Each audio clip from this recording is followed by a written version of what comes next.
Llegó el momento de analizar la posibilidad de realizar viajes a mayor velocidad que la de las ondas electromagnéticas.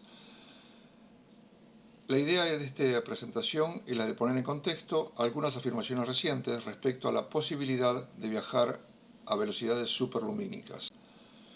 De hecho, es una fantasía propia de la ciencia ficción que en la actualidad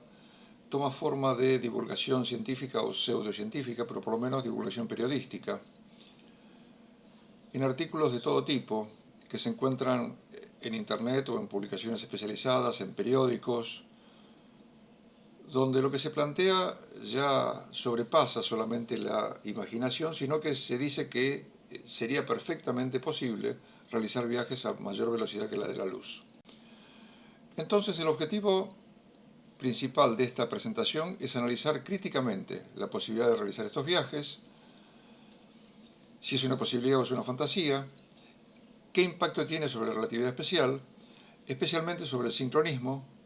si existen o no sistemas privilegiados, si existe o no un medio de soporte y todos los parámetros asociados a la relatividad especial.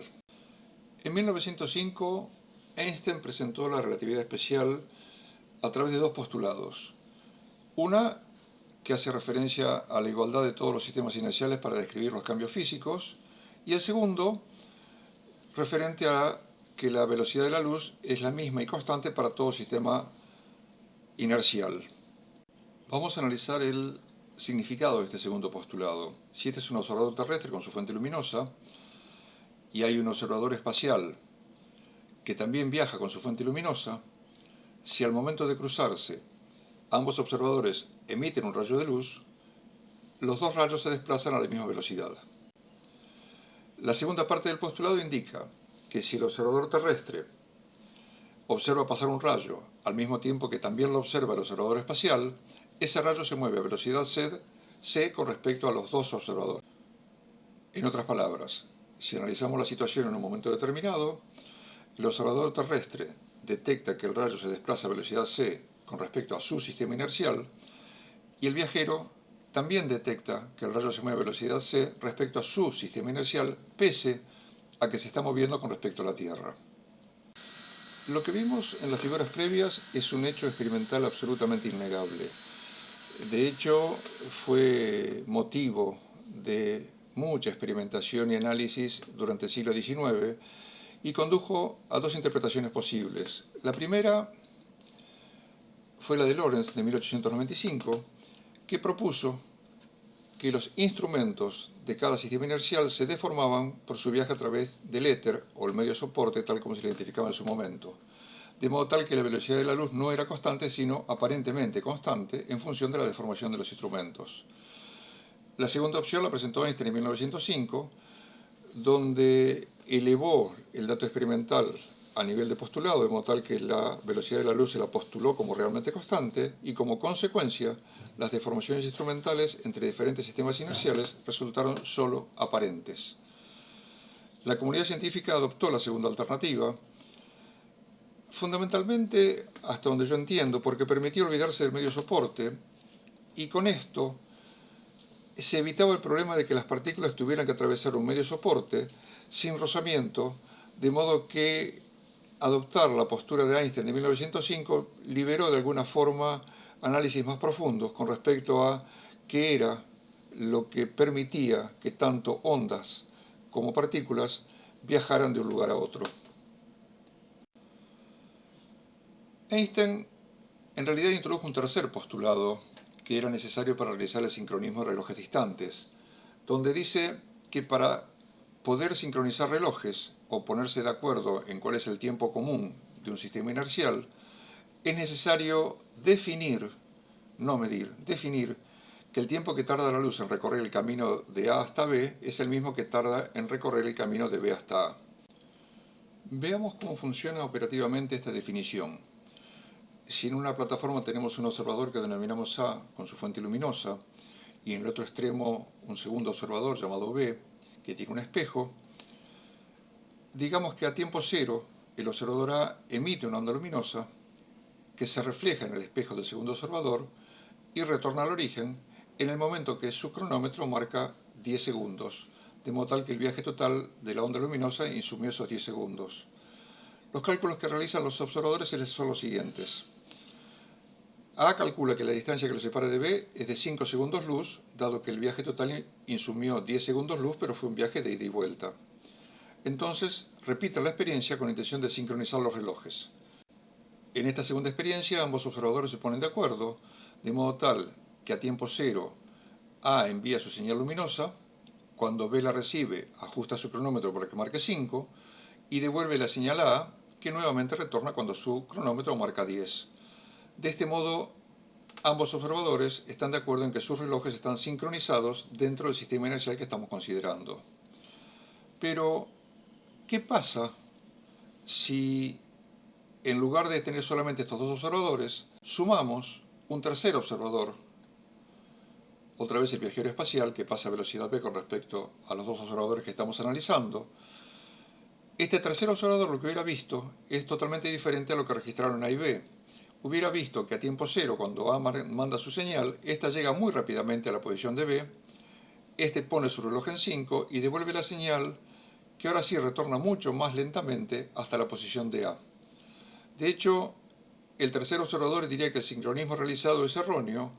porque los tiempos no se corresponden con la velocidad de la luz en los trayectos de ida y vuelta. Sin embargo, siguiendo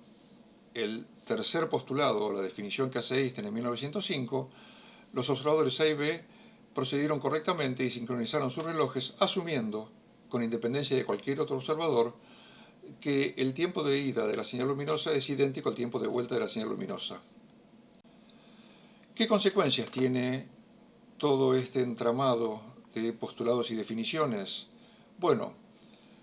lo primero, y es lo que conceptualmente domina el pensamiento científico actual, es que no hay medio soporte para las ondas ni para las partículas. Que no existe un sistema inercial privilegiado, dado que ninguno de los sistemas inerciales puede pretender ser el único en el cual la velocidad de la luz es realmente la misma en una dirección que en otra. Y además no existen unidades universales. En esta situación, cada sistema define su metro y su segundo. De esta forma, la velocidad de la luz es 300.000 kilómetros de A sobre segundos de A en el sistema A, 300.000 kilómetros de B sobre segundos de B en el sistema B, y así siguiendo, y no se hace ningún esfuerzo por ver cuál es la relación que vincula los kilómetros y los segundos de A con los kilómetros y los segundos de B, dado que cada sistema inercial se maneja independientemente de los otros sistemas inerciales. Sin embargo, la sola posibilidad de viajar a velocidades superiores a la de la luz genera el concepto de sincronismo universal, en el sentido que todos los viajeros que puedan movilizarse instantáneamente de una punta a la otra del universo tienen que coincidir en sus observaciones, y cobra sentido la expresión en este instante del universo. Y por más que cada sistema inercial pueda manejar sus propias unidades, existiría un tiempo universal, de modo tal que entre todos los sistemas inerciales habría algunos en los que los tiempos de ida y vuelta de la señal luminosa, medidos por estos observadores, fuera el mismo, y esos sistemas serían privilegiados respecto al resto, en los cuales la velocidad de ida y de vuelta resultaría diferente. Y eso lleva al concepto inevitable de medio soporte, dado que para que la velocidad de la onda solamente en algunos sistemas sea la misma, tanto a la ida como a la vuelta, es porque se está trasladando a través de lo que le da soporte, como en el caso del sonido en el aire, sería el caso de la luz en el medio soporte. En resumen, una vez que se acepta o se propone la posibilidad de realizar viajes a velocidades mayores a las de la luz, inevitablemente reaparece el medio soporte, y en ese caso tanto ondas como partículas deben propagarse en vez de solo trasladarse, y eso en realidad en la actualidad no es un problema como sí lo era a comienzos del siglo XX, donde ya actualmente está totalmente asumida la dualidad onda-partícula o el comportamiento ondulatorio de las partículas. Explicaría espontáneamente y sin ecuaciones por qué las partículas no pueden superar el valor de c. La limitación es la misma para las dos, o sea, las ondas pueden moverse a una máxima velocidad en su medio soporte, y las partículas, que también se propagan por el medio soporte, no pueden superar dicha velocidad. Por otra parte, el experimento de la doble rendija ya no necesitaría universos paralelos, como se fantasea en muchas presentaciones o temas de divulgación, dado que la partícula u onda interactuaría con su propia perturbación del medio, que viajaría por la otra rendija. O sea, no es una partícula interactuando con sí misma en un universo paralelo, sino una partícula interactuando con la perturbación que generó en el medio soporte en su propio universo. Y también se podría justificar el corrimiento al rojo, ya no por efecto Doppler, sino por interacciones con el medio. De ese modo, la luz que llega de galaxias lejanas sufriría un corrimiento al rojo por pérdida de energía, no por alejamiento de la galaxia. A su vez, el Big Bang estaría en problemas. De hecho, es insostenible si existe un medio soporte. Y yo lo he analizado con detalle en otros videos, pero fundamentalmente, si el medio soporte, ya sea que sus componentes los llamemos píxeles, voxels o la denominación que les demos, se crean permanentemente, ¿para qué hace falta el Big Bang si permanentemente tenemos que estar creando nuevas partículas? No hace falta un acto de creación cuando estamos asumiendo al mismo tiempo que las partículas se siguen generando o el medio soporte se sigue generando permanentemente. La otra alternativa es que los componentes que se generan en el Big Bang se separen permanentemente, pero en ese caso se hace insostenible que las propiedades del universo se mantengan constantes a lo largo del tiempo. Sin embargo, todo esto nos lleva, ahora sí, y bien relacionado con el tema de esta presentación, a una pregunta final. ¿Es posible o no viajar a mayor velocidad que la de la luz? Y la respuesta es un rotundo no, mientras nos propaguemos por el medio soporte, excepto que podamos alterar las propiedades del medio soporte, como es el caso del sonido cuando se cambia el gas, en cuyo caso, cambiando el tamaño o el peso molecular de las moléculas, se cambia la velocidad de traslación de las moléculas y por lo tanto la velocidad de transmisión del sonido, o por el cambio de temperatura, o que podamos encapsularnos para viajar por donde no haya medio soporte, lo cual es una fantasía, por ahora me parece inaceptable, pero sería la segunda posibilidad para trasladarnos a mayores velocidades que la de la luz, entes, ya sea ondas o partículas, que estamos sostenidos por un medio soporte que tiene un límite de velocidad. En los próximos desarrollos lo que vamos a ver es el fondo cósmico de microondas y el movimiento absoluto, y explicando, o trataremos de explicar, los por qué que la relatividad de Einstein postula sin explicaciones.